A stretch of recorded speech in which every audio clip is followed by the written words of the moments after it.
Folks, let me introduce Debra Lancaster, Executive Director of the Center for Women and Work at Rutgers University. Good to see you, Debra. Nice to see you. Thanks for having us. You got to let everyone know what the center is and the importance of its work. The Center for Women and Work, based at Rutgers in New Brunswick, has been around for about 30 years. I think it's our 30th anniversary next year. And throughout its history, we've been focused on supporting, achieving women's economic equity in the workplace and in their communities. And so we do that through research, programming, and education. It is the Center for Women and Work at Rutgers. The website will be up right now.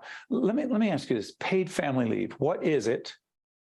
Why is it so significant? And as we put up the website for the government agency, it's one thing to put up the website for the Center for Women and Work at Rutgers, but there's also a government agency. I'm not sure which department it is, but you actually need to know which agency is doing what. And that's why we'll put that website up.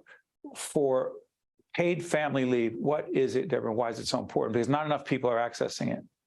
That's right. I'll give a really brief history, but in 2009, New Jersey became only the second state in the nation to pass paid family leave. Now, a number of other states have followed, but New Jersey has a paid family leave program, and most workers are eligible to take advantage of it.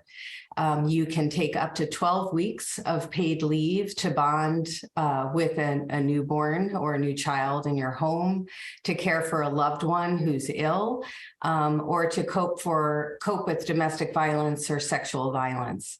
And the paid leave could be taken 12 weeks at a time, so consecutively, or over 56 days. That's known as intermittent leave. And workers are eligible for up to 85% of their wages while they're on leave. And that's capped at, in 2022, $993 per week. And the Department of Labor, New Jersey Department of Labor, is the agency that is charged with implementing the policy in New Jersey. A couple of things. Number one, we will have the Secretary of Labor, the Commissioner. Secretary is the name on the federal level. We'll have the Secretary of Labor and the state of New Jersey on soon to talk about this. But I also want to follow up. Mm-hmm. I remember when the law was passed, and there was great fanfare around that, Debra. But it's one thing to have a law passed. It's quite another to have it implemented, and it's quite another to have people ask, well, why is public awareness important? Well, we put the website up again is because you can pass a law, but if people don't know about it, access it, and utilize it, it's not really that useful. This is huge. New Jersey's leading the nation in this regard, is it not? It is in terms of policy, but I think what we have here is a policy that is ahead of where we are as a culture. So, what do you mean?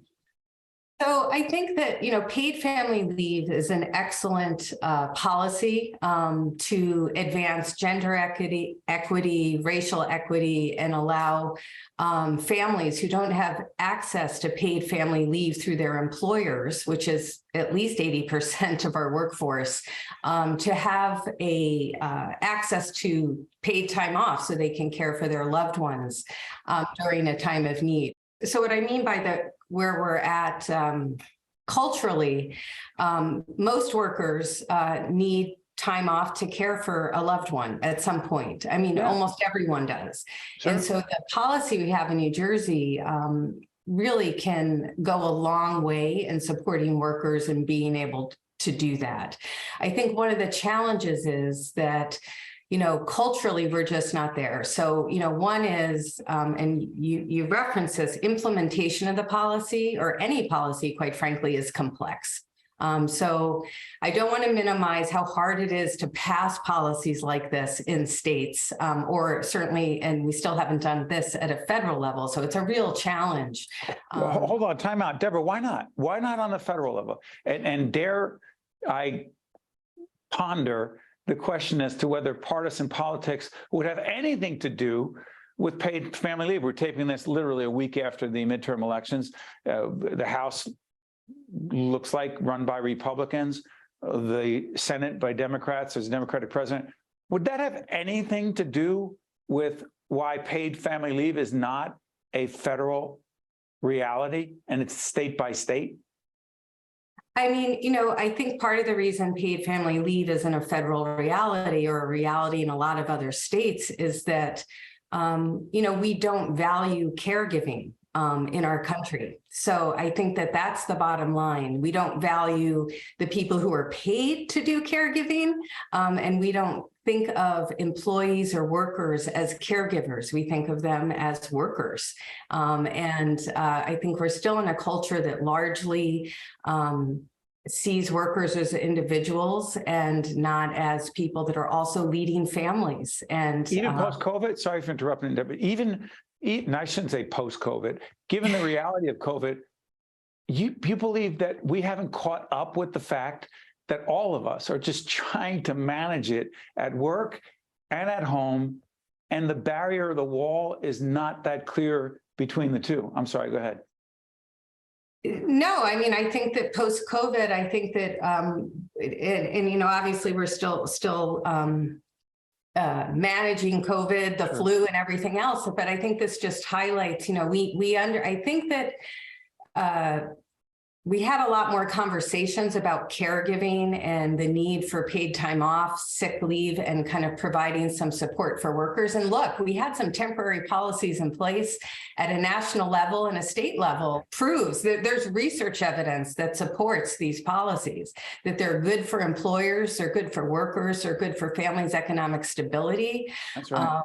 Paid family leave, you know, is one of a rare policy that is truly supported by a fairly significant body of research evidence. Right. Because of course we have a lot of research evidence, not just from the states that have passed paid family leave in our country, but also around the world. We are the only wealthy nation that doesn't have a national policy on paid family leave. So we're truly behind in this arena, and our policy is not aligned with the research evidence. So I'm cautiously optimistic that this is an area where partisan politics, where you know, this issue cuts across the aisle. So I'm hoping that we'll still get a national policy at some point in the future. And I assure everyone watching that every member of Congress who appears on our programming will be asked that question. The two members who happen to be Republicans in the House delegation, every Democrat, and our two United States senators will stay on this issue. Debra Lancaster from the Center for Women in Work at Rutgers University, I want to thank you for joining us. Well done. Thank you. Stay with us. We'll be right back. I'm very grateful that I'm still here. That's me and my donor when we went to celebrate our first anniversary. With a new kidney, I have strength. They gave me a new lease on life. I'm still going everywhere and exploring new places. Nobody thought I was going to be here. Nobody. And I look forward to getting older with my wife. That's possible now. We're transforming lives through innovative kidney treatments, living donor programs, and world-renowned care at 2 of New Jersey's premier hospitals. They gave me my normal life back. It's a blessing. RWJ Barnabas Health. Let's be healthy together. Also brought to you by Horizon Blue Cross Blue Shield of New Jersey. Here when you need us most. RWJ Barnabas Health. Let's be healthy together. PSC, where your story is our business. The Healthcare Foundation of New Jersey. The Turrell Fund, supporting Reimagine Childcare. The Russell Berry Foundation, making a difference. RWJ Barnabas Health. Let's be healthy together. And by Valley Bank.